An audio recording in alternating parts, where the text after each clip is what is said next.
செய்தியாளர் அருள்ராஜ் அவர்களின் சகோதரி கிரேஸ் என்கின்ற கிருபாராணி அவர்களின் திருவுருவப்பட திறப்பு நிகழ்வில் பம்மல் தெற்கு பகுதி கழக செயலாளரும் 1வது மண்டலக்குழு தலைவருமான வே. கருணாநிதி அவர்கள் கலந்து கொண்டு மலர் தூவி மரியாதை செலுத்தினார்.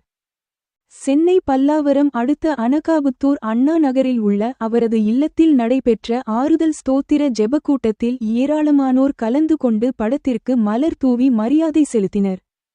மறைந்த தர்மன் என்கின்ற தாமஸ் எல்லம்மாள் என்கின்ற எஸ்தர் அவர்களின் மகள் கிரேஸ் என்கின்ற கிருபாராணி அவர்கள் கடந்த 26ஆம் தேதி இயற்கை எய்தியதைத் தொடர்ந்து அவரின் 15ஆம் நாள் நினைவு தினத்தை அனுசரிக்கும் விதமாக நடைபெற்ற படத்திறப்பு விழா மற்றும் ஆறுதல் ஸ்தோத்திர ஜெபக்கூட்டத்தில் கிறிஸ்து இயேசுவின் இரத்தத்தால் மீட்கப்பட்ட சபையின் பாஸ்டர் அனகை விக்டர் தர்மசெல்வம் அவர்கள் கலந்து கொண்டு ஆறுதல் ஸ்தோத்திர ஜெபக்கூட்டத்தினை நடத்தி மறைந்த சகோதரி அவர்களின் திருவுருவ படத்தினை திறந்து வைத்து மலர் தூவி அஞ்சலி செலுத்தினார்.